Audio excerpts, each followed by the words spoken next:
welcome to Vanished Voices. We're your hosts. I'm Jenna. And I'm Shannon. Before we dive in, a quick ask. If you're listening on Apple Podcasts, Spotify, or Audible, please take a moment to rate and review Vanished Voices. It helps push these stories further. And if you're on YouTube, hit subscribe and turn on the bell so you never miss an episode. Thank you for helping us amplify these voices. Yes, thank you. The story I have for you today is the kind that makes your brain do that thing where it keeps replaying the same handful of minutes over and over. Because those minutes are all anyone has. A 19-year-old college student goes out on an early summer Friday night. She had been at home with friends in a place that's supposed to be safe, her apartment. She leaves, she comes back again, she leaves again. There's a car wreck just a short distance away, then a cab ride that never happens, a convenience store she never reaches, a phone that goes dead at 5:07 a.m., and after that, nothing. 2 months later, her remains are found in a desert wash in Apache Junction, miles away from the apartment where she was last seen. Investigators still don't know how she got there, when she got there, or who put her there. So if you're like me, you can already feel the big question taking shape. What happened between the moment she left her apartment, the moment her phone went dead? Because that is the center of this whole case. This is the story of Adrienne Celeste Salinas. Adrienne was 19 years old in June of 2013. She was a student at Gateway Community College. She lived in a townhouse-style place in Tempe with two close friends, her roommates, after they'd made what felt like a big grown-up leap, moving out of their parents' homes and renting their own spot. I want you to keep that in mind because it matters for the emotional timeline of this case. Her roommates described that apartment as their first real, we're out on our own place. It had 2 bedrooms, 2 bathrooms, a patio, something that finally felt like independence. One roommate later said she always felt safe there. Adrienne's dad, Rick, remembered her telling him she was getting an apartment and him having that very parent reaction. I don't want you to, but you're 19. It's the push and the pull between fear, but also pride that your baby is feeling independent enough to take this leap. And there's another layer, one that people don't always talk about, but it does surface in early coverage. She had been through some major health problems earlier that year. She had gotten what's called valley fever. Her case was pretty serious. She had to have surgery to help with some of the lung scarring. Yeah, I don't think I've ever heard of someone to actually have surgery from it. I know it's a very long, hard, arduous process to recover from, but I didn't realize surgery could be involved. Yeah, she had had surgery, so she did have a job, but she wasn't back to work yet. Okay. So she's still on like FMLA. Mm-hmm. Okay. Yeah. Adrienne had a bright personality. Her friends say she was the kindest, sweetest person they'd ever met. When we look at Adrienne's last night, there are some contradictory things at first. Her roommates and friends described their apartment as somewhere where they could host people, where parties happened, a place where it was invite everyone that you can kind of vibe. Multiple sources also say on this particular night, June 14th, Adrienne wasn't feeling social. Her roommate said she wasn't in the partying mood. She was dealing with a little bit of relationship stress. And the relationship part is unavoidable in this story.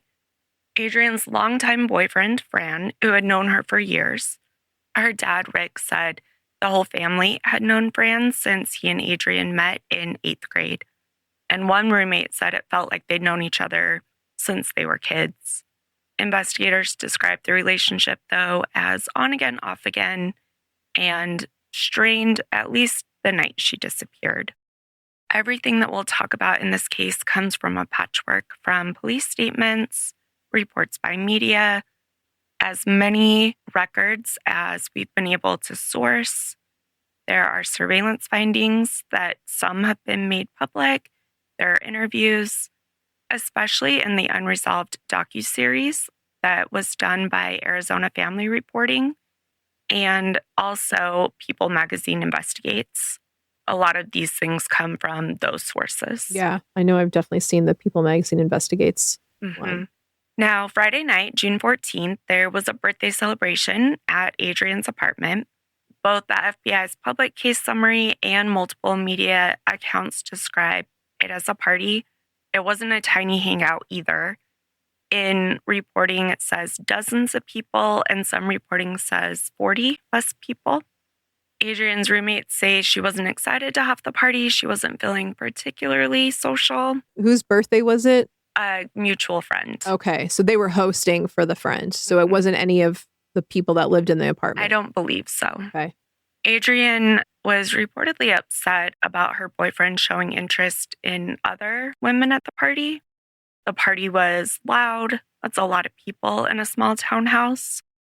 And still wanting to make sure they're on good terms, they decide to leave to go talk about things at Fran's place. He lived in South Scottsdale around Indian School and Hayden. I used to live in apartments over there. Did you? Mm-hmm. It's a nice area because you're so close to Tempe. Yeah. You're a little bit removed. If it's Sunscape, actually, that's what it was called when I lived there. I don't know if that's still the name of that complex, but yeah, I'm like, whoa, wait a minute. I know those cross streets. Yeah, because I used to call it the ones with the blue and yellow awnings because that was the color outside the windows. And they also had a fire there back in like the 90s. Oh, really? Like, one of the sections of the complex got taken out. Interesting. Yeah. I wonder if it is the same. I just have the there's other residences. There's other residences over there, but that's like the big one. Interesting. So you'll be able to give us the drive times. Yeah, I didn't realize. Yeah, because I think, again, from watching the show, I assumed he was close in Tempe where she was, not that this molded into Scottsdale. Yeah. So that's interesting too. I did not know that. They get to his place around 2:30. It sounds like they weren't getting anywhere with their conversation. I mean, arguing at 2:30 in the morning. Like the typical, no, I'm not doing that, you're imagining it type conversation? Yeah. Okay. So by about 3, Adrienne said she wanted to go back to her house, and Fran agrees to drive her back. Now, according to Fran, when they were getting close to Adrienne's, a few blocks away, Adrienne decided she wanted to walk the rest of the way. And I'm not sure if the car ride had been a little contentious or... I mean, at 19, I can assume... to be dramatic. Yeah, I mean... let's be dramatic and get out and walk the rest of the way home. See if you follow me or whatever. Exactly. It sounds like it wasn't while he was driving, like at a stop sign or a stoplight. She got out and started walking. Fran was concerned. He called one of Adrienne's roommates, Rebecca. He tells her what happened and asked that she call him when Adrienne makes it home. And then he heads back to his apartment. And Rebecca does. She calls Fran back around 3:30 and lets him know Adrienne's back and everything is good. But Adrienne doesn't stay for long. According to her roommates, she charged her phone, she packed an overnight bag, and told them she was going back to France for the night. Now, is this his own apartment also, or is this is he living with his parents? I don't get the feeling he's living with his parents, but I'm not sure if he has roommates. They're the same age, right? Yeah. Okay. They were in 8th grade together. Yeah. So I'm guessing he has roommates. Okay. Yeah. Same. Yeah. Adrienne decided to drive herself this time. Now, at approximately 3:45 a.m. on June 15th, Tempe police receive a report about a white sedan crashing into a median near Ash Avenue and Rio Salado Parkway. It damaged both front tires. They were flat. This caller was like a really early morning Starbucks worker, and she watched this crash happen. She sees the car try to make a too tight turn at too high of a speed, hit the curb, damage both the front tires, and crash into this other structure right there. The woman who watched this calls 911, but also went over to see if the driver was okay. Before she got there, the car sped off. With 2 popped tires? Yeah. So you're driving on rims. That's crazy. That's hard. Yeah. And I don't know if, and this was Adrienne's car. Yeah. We don't have a description of who was driving, but we I was just assume about to it was say, like, was Adrienne. anyone with her? We don't know. Okay. But the woman did get the license plate, which we'll come back to. Did her roommates ever say when she left to go to, saying she was going to France, grab the overnight bag, that she left with somebody? No, she left alone, according to them. from what they saw. Okay. My feeling is, though, when you think about those house parties, 3:30 in the morning, people coming, going. Well, I'm surprised a house party in Tempe was still going on at 3:30 in the morning. Like, me too. Usually the cops come by then. Mm-hmm. I mean, that's right by ASU. So they break it up. They're on top. Now, I have to assume that. But it is summer. Right. Summer. So there's less people. Even 40, they would have started shedding people, especially at that time of day. And by the time you get to maybe down to 10.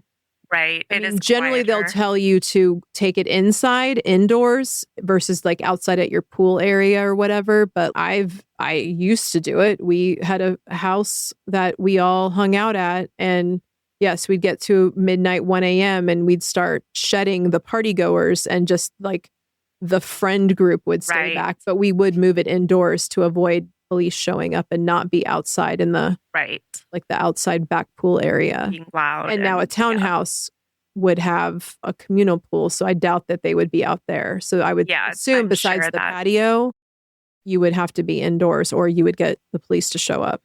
So that happened at 3:45. We know the roommate called and said she's back at 3:30. Was really quick. After that, nobody sees Adrienne, but we're going to come back to that. Adrienne is really close to her family. They had planned a barbecue to celebrate Father's Day, which was on June 16th. So that party was Friday night into the morning of Saturday, and then Father's Day is the next on day. Sunday. Adrienne's father, Rick, had reached out to confirm details with Adrienne on June 15th. He never heard back. He left a message. He was looking forward to seeing her, but as the day is passing, he hasn't heard back from Adrienne, and she doesn't show up. Rick had raised Adrienne and her younger brother mostly on his own. Her mom is still in the area, but he was the primary caretaker. It's completely unlike Adrienne not to call, not to show up, especially on Father's Day. Also, every time Rick calls, the call is going straight to voicemail, which is a huge red flag. Adrienne is teenager still, 19, always has her phone charged. He's in full panic mode. He reaches out to Adrienne's roommate, Shani. He asks her if Adrienne was there. She says no, Adrienne isn't. And actually, I haven't seen her since the party the night of the 14th. She says she assumed Adrienne was either with him or at Fran's. The last she heard, Adrienne was heading up to Fran's to spend the night. Rick says, okay, maybe her phone is damaged or something. He likes Fran. He trusts Fran. He calls him next, and for the second time, he gets the answer he was really not wanting. Fran says, no, Adrienne isn't here. He says he has been trying to call her as well. She hasn't called him back either. So did he ever think it was odd that she never showed up? I guess Saturday morning now, he's probably expecting her by 4 a.m. Yeah. So he did. He did. So he was starting to become concerned then. Yeah. Okay. And in his point of view, maybe she decided not to, and she's I'm still just mad, still mad, blah, blah, blah. Yeah. Right. She's ignoring me, not really thinking that anything happened. Agreed. Yeah. Agreed. He tells Rick the timeline of the night of the 14th. He tells him, the last I saw her, I dropped her off, sort of. Right. Rebecca did call, though, to let me know that Adrienne made it home. So Rick decides to go over to Adrienne's townhouse or apartment. He needs to get all these times and versions straight. Rebecca, who's Adrienne's other roommate, is at the apartment when Rick gets there. She confirms that Adrienne made it home. She tells him that Adrienne didn't stay very long, though, and last she knew, Adrienne was heading to Fran's place. So everyone thinks she's somewhere. Right. And so the panic didn't start quite as soon. Yeah. Rick calls the Tempe Police Department, and Adrienne is officially reported missing on June 16th, 2013. Her father's alarm is a major reason that this case escalates quickly. In the unresolved reporting, investigators said that at first, a missing college student doesn't automatically scream crime, but her father insisted this wasn't normal, and all the details that they're giving police definitely don't feel like she left on her own. Right. Police head over to Adrienne's to take the report from everyone who can help piece the timeline together. Finding out that Adrienne left in her own car makes sense. Her car isn't at the townhouse. But as they're going through Adrienne's room, things immediately start to not make sense. They find her car key, and everyone says that Adrienne only had one key.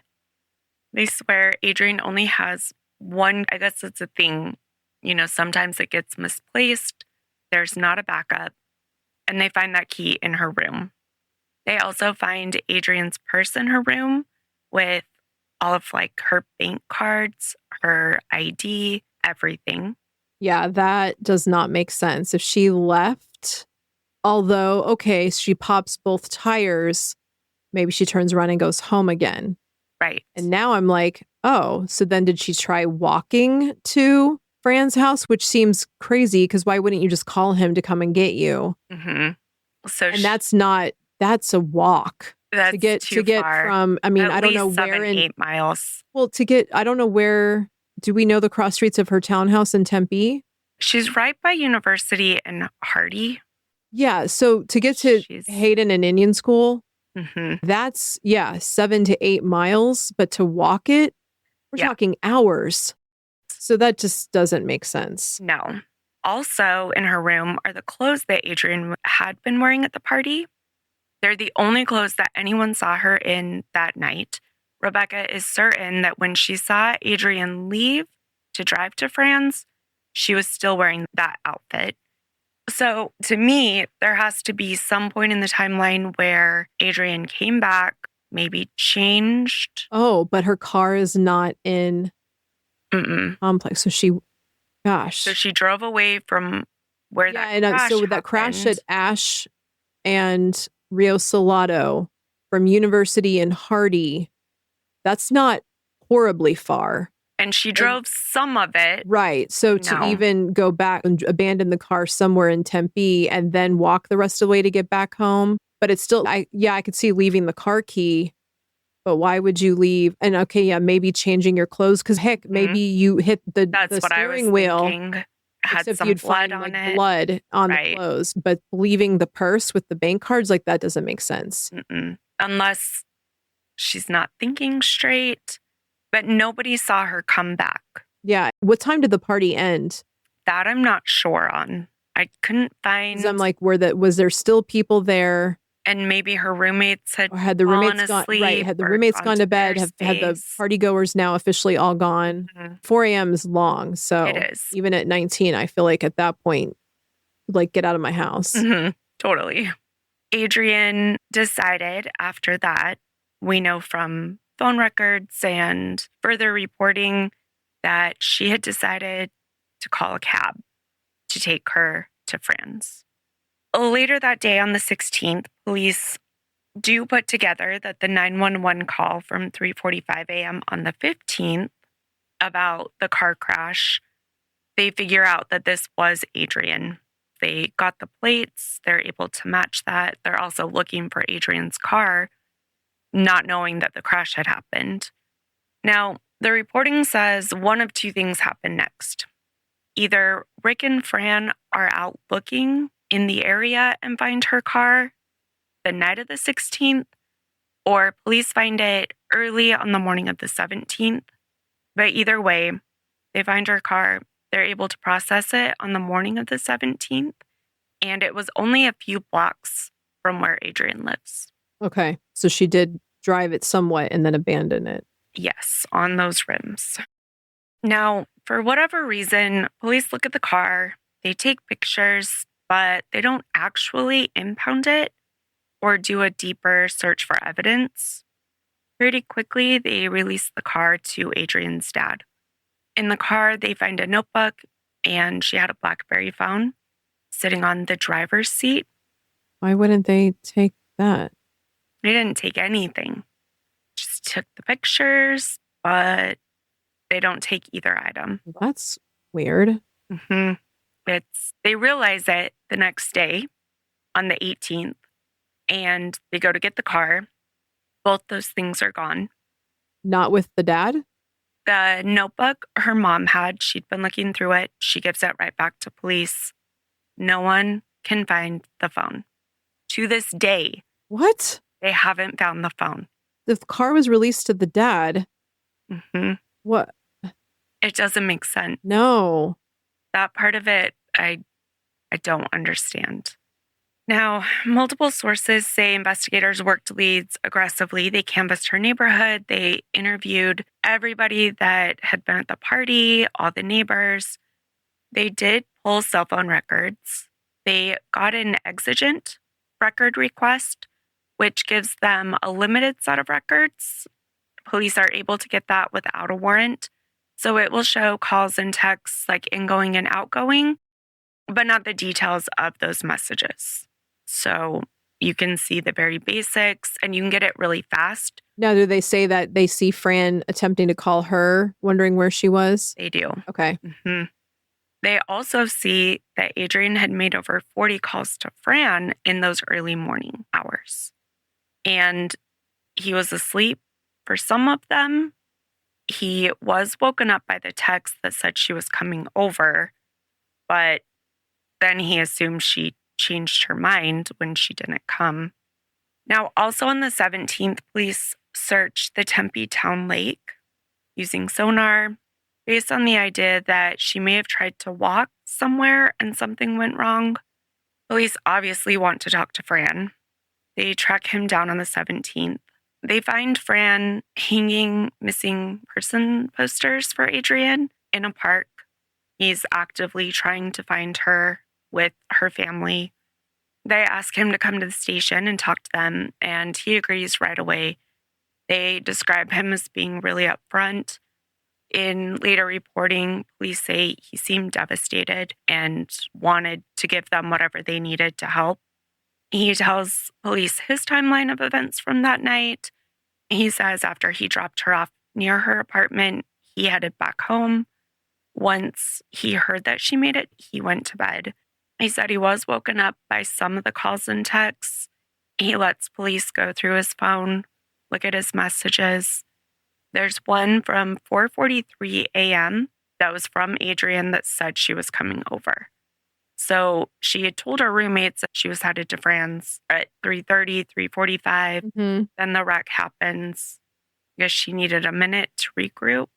Well, that or if she's been calling him and he's gone to sleep, so he's not answering, I can see why, one, she kept doing it, but finally just texted, said, because now she's like, why isn't he picking up? Why is he mad at me now? So let me just go over there. Yep. So I can see why that time frame is longer. Yeah.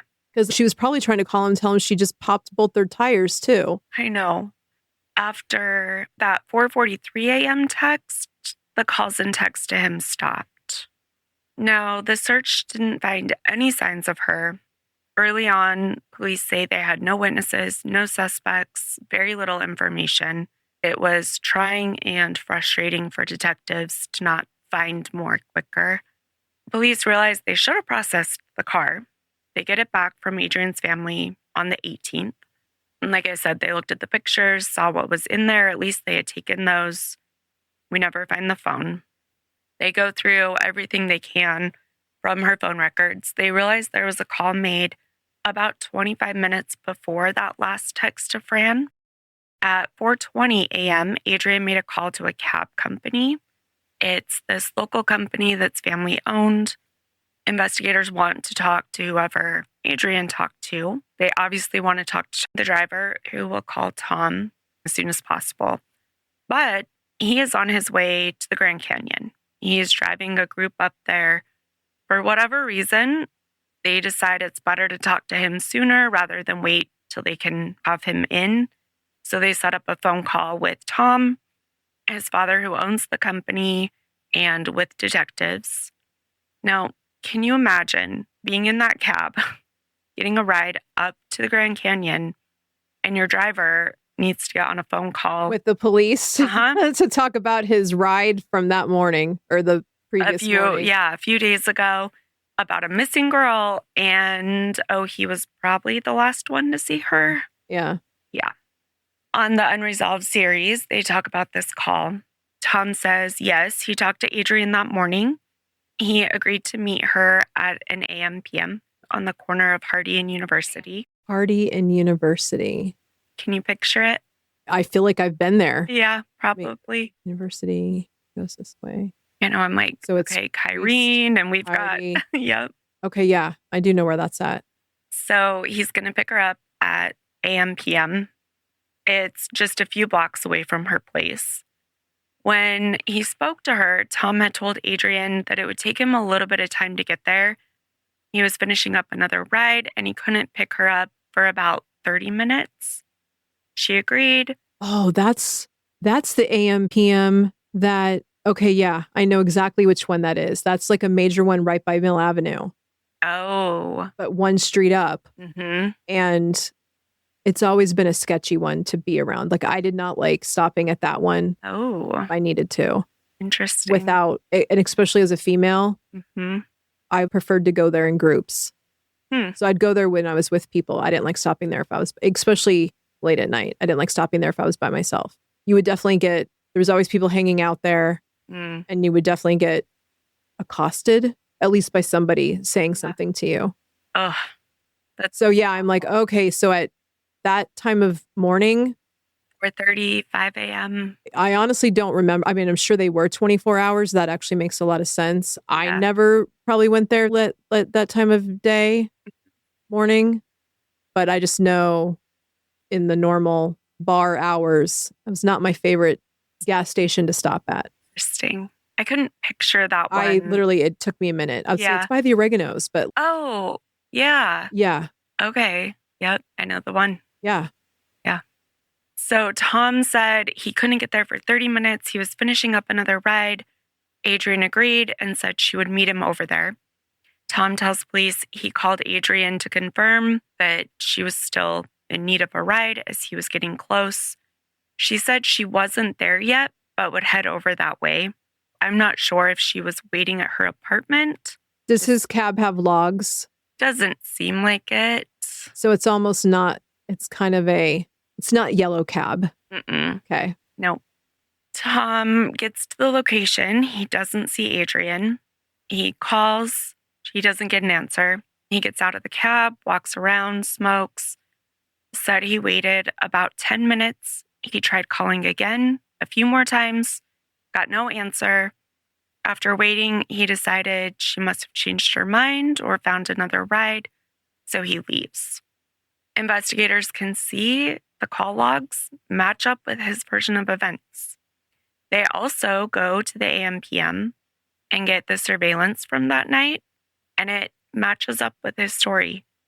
They had good footage, and fortunately, detectives got to it in time.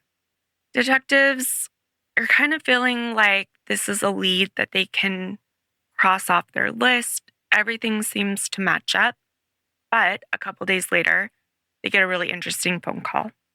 One of the passengers that was in the cab on their way to the Grand Canyon says that Tom seemed really stressed out by this call. You can imagine it would be stressful to be interviewed because you're one of the last people to have contact with someone who's gone missing. But they said it felt like more than that. Mm-hmm. And they tell police that before they got to the Grand Canyon, after the call ended, Tom pulled over and started going through the trunk.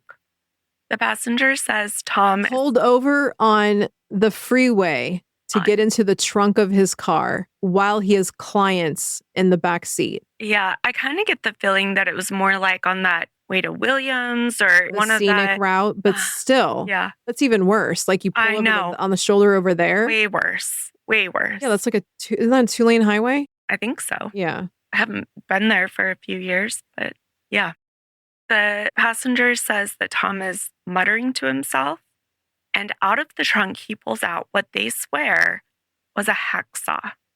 What? I wish everybody could see her face. Yes, a hacksaw. According to People Investigates, next, Tom said something like, how did that get in there? Now, to add to this layer of bizarre, they say Tom seemed genuinely confused on how that got in the trunk. But okay, then why are you looking in the trunk at all? Why do you need to stop your clients? Like that right there is super strange. Super strange. You have people in your car. Do this after you take them where you're going. Yeah. There's nothing that's going to make a difference right this second other than now they can call and tell investigators about what happened. The call is strange enough that investigators put Tom under surveillance. They ask him to come take a polygraph, which he declines.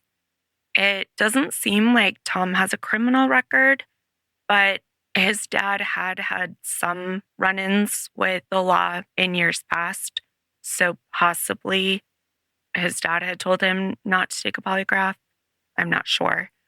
Tom also gets a lawyer pretty quick in this who advises him not to talk anymore. Investigators do not like this, so they get warrants for his apartment, his cab, and his DNA. They have him come in to sit for an actual interview and to collect the DNA from a buccal swab. And the footage from this is so strange. You can also see this in the Unrecovered series. Tom isn't wearing a shirt or shoes. He's handcuffed. While he waits, he starts playing kind of like hacky sack with a red Solo cup. It's all so bizarre. When investigators come in... How old is he? 30s, I think. Okay. He's not 18. He's not on the spectrum? That I don't know. Okay. He seems really angry at being there. He acts like police are picking on him by even bringing him in for any kind of questioning. When they try to get the DNA sample they have the warrant for, he yells at them. He calls them names. He screams at them that he hates all of them. They get his DNA anyways and let him go. They don't have much of a reason to keep him under surveillance, so that stops not long after this interview. 2 weeks later, they get another tip. A woman calls. Her cousin does maintenance for the apartment that Tom lives in. She tells them this cousin heard a woman screaming from inside Tom's apartment. And to her cousin, it sounded like whoever was in the apartment was trying to muffle the screams. The maintenance worker had music on. He turned it down to kind of see if what he was really hearing. He said as he did this, the music inside the apartment was turned way up, like max volume. Now, this wasn't reported right away. We know this is weeks after Adrienne has gone missing. We don't know if it was the same day or not. Oh, so the tip came in 2 weeks later, but it could have been before then? Okay. And it was 2 weeks after they had gotten the DNA from Tom. So it could have even been 4 weeks after Adrienne went missing. Okay. But it wasn't like it happened yesterday. I guess the maintenance worker is hanging out with his cousin, this woman that called in, telling her this story, like, oh, this is weird. And she's like, we should call the police. And so she did. Police go to Tom's apartment. He tells them to get lost, and they don't have any warrant. While they're trying to get one, they try to reach back out to this woman who called, and they weren't able to. So this just kind of sits. They were never able to, as far as I know, contact her again. Okay, that's interesting. Mm-hmm. Over time, as the obvious places were searched and no new sightings came in, the case seemed to collapse into one short, terrifying reality. Whatever happened to Adrienne likely happened between her apartment and that convenience store.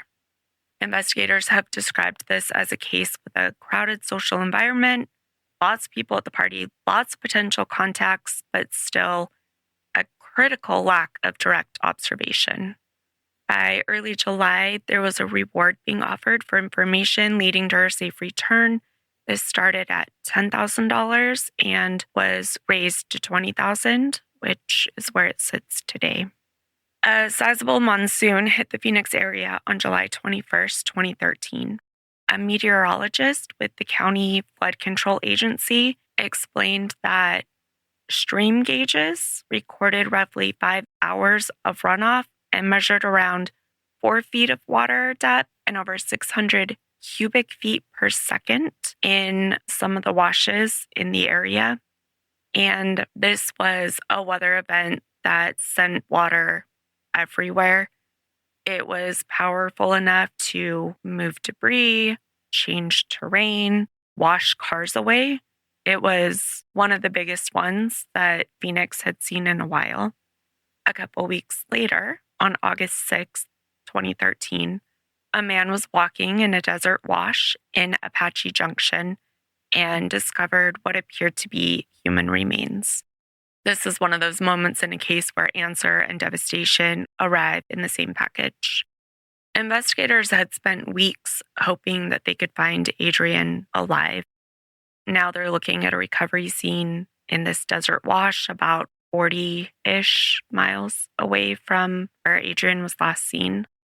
The remains were located in an area of Weeks Wash near Lost Dutchman Boulevard and State Route 88. The remains were badly decomposed. Police said the condition of the remains made determining even a cause of death difficult, even impossible. On August 9th, they performed an autopsy, and on August 15th, they got the news that everyone had been dreading. DNA confirmed that this was Adrienne. Are there any studies that have been done that can show, based on the storm, how far something could have traveled? It doesn't seem like it. Okay. It seems like they still don't know how far it traveled. She could have flat out been dumped, or the rain waters could have pushed her down from the wash. They did say that how decomposed she was consistent with being in the elements for almost... Including water? That's the tough part. Okay. Because it seems like it was dry up until July 21st or whatever. And then it moved everything. Which I would think, I mean, they still said decomposed skeleton. I would think that level of water would have washed everything away from the bones and just left the skeletal remains. But it sounds like there was still... It seems like it was very skeletal, and as awful as this is, it had already started separating. Right. It wasn't found all together. No, I would assume that. Yeah. I'm just wondering, because it makes it sound like that they believe she was washed down the wash. Yes. So they don't know where the starting point would have been. Right. Which means... But they can confirm that she was washed down the wash, not just dumped in the place they found her. That is what they've put out. Okay. That they don't believe that's... the dumping spot. Right. It was a different dumping spot. And then the rain, the storm pushed her down further. Okay. Right. So then they say... And this cab does no GPS on it. It doesn't seem like it. They got a warrant for the cab. Ooh, what about his cell phone? Is there any indication that they tracked his cell phone records to show locations or pings? His phone was turned off for the 12 hours following that shift. Oh, how convenient. And in looking at all of his phone records, that was not normal. Yeah. He didn't usually drive all night and then shut his phone off for 12 hours to sleep before working again. It had never happened before. Okay. Okay, Tom. Yeah. And Tom himself has no prior criminal anything. No. Isn't that so strange? Yeah. But his father did. Yes. It now, sounds minor. Okay, so nothing to do with... a long time ago. Nothing to do with violence against women. Not that is publicly available. Okay. Yeah. And I'm not sure how long it took them to get the phone information. It always comes up later. Did they investigate him as a person of interest?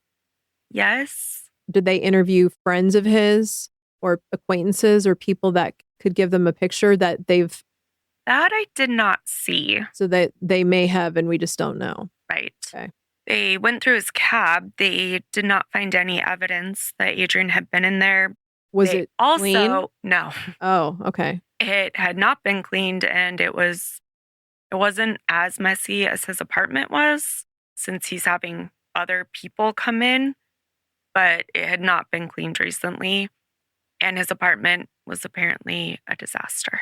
Well, so again, you're driving clients around in a car that's... I would think that would hurt your Yelp reviews. I don't know. I guess they're not yellow cab. You're paying for what you're getting, I guess. But that seems like odd that you're providing a customer service, right, and not keeping the place that your customers are in clean. Yeah. I think they were probably very prepared for it to have been cleaned. Yeah. And to have that be the reason. Right. But no. The hacksaw was never found. Well, of course not. He probably threw that out on that highway up there. Yeah. When he or into the Grand Canyon. That was... Exactly. Why is this here? Yeah. In 2022, in unresolved reporting, investigators did say that they suspected Adrienne was buried in a shallow grave upstream, and that the heavy flooding had moved her remains to where they were ultimately recovered. They noted that that was a key investigative problem. They did not have an identifiable crime scene in Tempe, and when she was recovered in Apache Junction, they didn't know where any of the original site was. So they're missing critical forensic context there. Also, without knowing the distance, and I'm sure a lot was washed away with that storm as well. The autopsy findings were summarized in ways that show just how little forensic answers there were. They reported no obvious signs of trauma or serious injury. They noted that the cranium and the top 2 vertebrae were missing. They also noted that there were no tool marks or evidence of any intentional decapitation or anything like that. The Phoenix News-Times later reported the autopsy did not determine a cause of death and indicated that her entire body was not recovered, which has to be awful for her family. Does that mean that she's still out there? Mm-hmm. Investigators have said publicly through reporting that they've chased leads, followed down tips, re-interviewed people who were around Adrienne that night. They have also been clear about something else. They still have no official suspects and obviously have never arrested anyone. They had a few people that were at the top of their people of interest without calling them that really list. They have repeatedly acknowledged the uncomfortable statistic that oftentimes violence comes from someone close to the victim. In the unresolved reporting, one detective put it plainly, nobody has been ruled out, quote, even Fran, while also describing him as cooperative in interactions all over the years. And it also doesn't sound like her parents, her dad specifically, thought he could be involved at all. But they did have the relationship tension. Investigators and friends described disagreement about exclusivity in their relationship. As of 2020, it said he's living in Mexico and he didn't respond to requests to participate on the unresolved project. I don't think it was him. I don't either. I think he probably, unfortunately, carries some guilt. Oh, I'm sure. But I don't believe I had anything to do with it. But I think he went to sleep. Mm-hmm. I mean, I put my phone on silent and don't. Eventually you will start to hear the vibration of call after call after call after call. But I've told Mila, you got to do the Find My iPhone if you need something in the middle of the night because I'm not waking up. Investigators did discover with Tom, he was their next person at the top of the list, that his cell phone was powered down for those 12 hours. They had the tips from the maintenance worker's cousin. They also had the tips from the people who were in his cab. But even with everything, the DNA sample searching the cab, the apartment, all of his phone records. Nothing has connected him to Adrienne's disappearance. In fact, he has said to media later that he felt like his life was permanently damaged by the attention from this case. The Tom guy said that. Mm-hmm. Investigators are still looking for Adrienne's cell phone. Well, I'm like, then take the lie detector, buddy, and get yourself exonerated. Yeah. It's kind of simple. And he's not even considered a suspect because they can't find anything really to tie him. But at the same time, Yeah. you knew where she was, even though she was never on camera at the AM PM. Like, she never showed up. Yeah. He still had a general idea of where she was coming from if she was out walking. And was his cab like identifiable? Like it said cab on it somewhere? I So believe like, so. Yeah. So maybe, was he on the camera at AM PM? He was. And they see him stop. They see him make a call. They see him get out of the cab, smoke, wait, call a couple more times, and get in and drive away. Okay. Did they say what direction he drove? Could he have been seen her? Sounds like they saw him drive towards where home would be and that he was done for the night. Oh. And his phone powers off not long after that. So whether he started driving that way and changed his mind or really just absolutely had nothing to do with it, it doesn't sound like they can really tell. Yeah, I'm surprised that he isn't willing to take a lie detector to, other than his behavior is still extremely odd. Right. It is. It's very odd. This is interesting. In 2021, Tempe police assigned a new detective to the case. He took the work of reviewing all the old steps, chasing new leads, and one step that the original detective, Alan Akey, described was gathering cell phone data from the area where Adrienne vanished and also from the area where her remains were found, looking for a phone number that appeared in both places. But then came a problem that frankly sounds unbelievable. The detectives said that they had never been able to get records from T-Mobile, despite repeated requests that he described as legal requests, even warrant-based. That is the only time, he says, in his career, a company did not provide something based on a warrant. The reporting says that T-Mobile did not respond to requests for comment about it. If you're trying to build this investigative timeline for cell phone presence in 2 locations, missing one major carrier's data set is a massive blind spot. Yeah, how can they not be compelled if there's a warrant? I don't get it. I don't know. And why would they not want to? Right. You don't want to try to help solve this?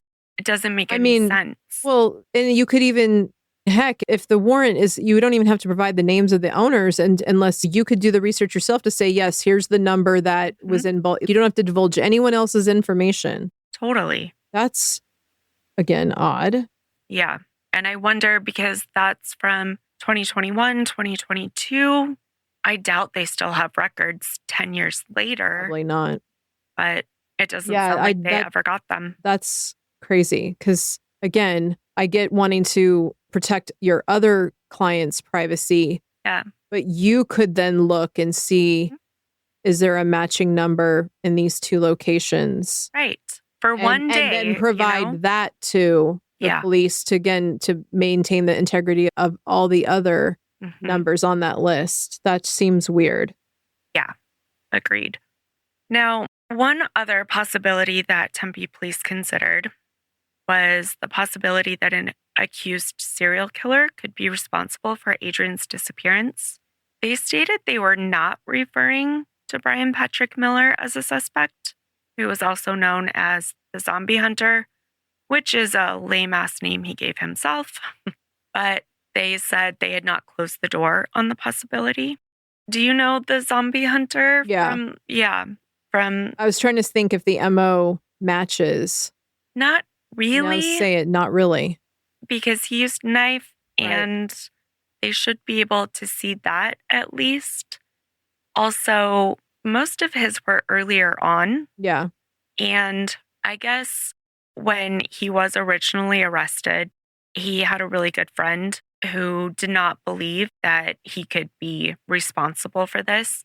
They were part of the steampunk group and almost felt like they're targeting him because of his alternative lifestyle. Right. He started doing a deep dive on this guy's stuff to prove to himself. As he was doing that, he noticed in social media that Brian Patrick Miller was in the same general area that Adrienne went missing from on that night, and also had posted the next morning about a bike ride out to Apache Junction. You don't just take a bike ride to AJ from Tempe. No. That's, I would say, almost impossible. I believe that it was like a drive and then he was going to bike out there. Okay. Early morning sunrise. That would be more plausible because I know there's trails out there. Yeah. But still. Yeah. So this friend called police and said, hey, you might want to look into him. Investigators did.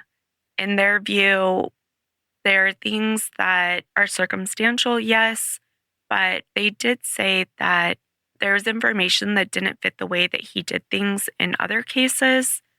Specifically, like Shannon pointed out, the MO, the physical evidence of a knife being used. They also pulled his specific cell phone data.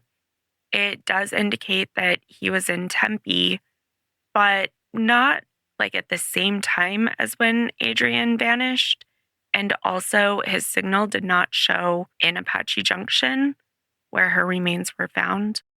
However, in Apache Junction ever, there's no proof that she was put there right away. Yeah. And he posted that he was out there for his bike ride. So, and just because your phone isn't there doesn't mean you're not there. Right. But I don't believe they've ever seriously considered him as a suspect. It is an interesting tie-in, though. As of today, the official public posture remains Adrienne's case is unsolved. I believe they still call it a suspicious death instead of a homicide, but there is a $20,000 reward for information leading to identification, arrest, and conviction of the person responsible for her death. Investigators and reporting in past years have repeated the same aching reality. This was a short timeline with a short walking route in a busy city, and we have CCTV, we have cell phone data, and yet somehow this case is still unsolved. In 2025, Newsweek reported on renewed attention to the reward and quoted a Tempe Police Department spokesperson saying the department remained committed to getting justice in cold cases, and they specifically included Adrienne's. Cases like this get solved when one person, maybe someone who was at that party, maybe someone who was driving down Hardy that morning, maybe someone who heard a confession or something that didn't sit right later, maybe someone who knows why her phone went dark at 5:07, when they finally decide to speak up. If someone out there does have information, the FBI asks that you call 1-800-CALL-FBI or contact the Tempe Police Department at 480-350-8311. Until someone explains what happened in those final minutes, this remains the unsolved murder of Adrienne Celeste Salinas. Thank you for joining us for this episode of Vanished Voices. Every listen helps carry these stories further and louder into the world. To read our blog, explore related resources, or view episode notes, head over to vanishedvoicespodcast.com. You'll also find us on social media, Instagram, TikTok, YouTube, all under @VanishedVoicesPod. We'd love to connect and hear your thoughts. If you're moved by what we share, please rate and review the podcast and help us grow this community by spreading the word. You can stream Vanished Voices on all streaming platforms, wherever you get your podcasts. And as always, refuse to let these voices vanish. Thanks. Bye. Bye.